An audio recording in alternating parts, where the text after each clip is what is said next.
रख रख त्या रानातून थोडं पुढं जाऊ गड्या, पाऊल थकलं नाही गड्या, पाऊल थकलं नाही. सुकलेल्या भाकरीला पानसंग खाऊ गड्या, पाऊल थकलं नाही गड्या, पाऊल थकलं नाही.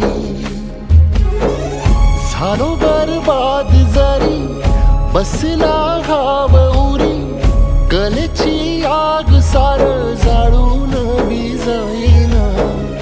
अडला घास असा काळावन वास असा, पण ह्यो ध्यास अजून बी माग राहीना.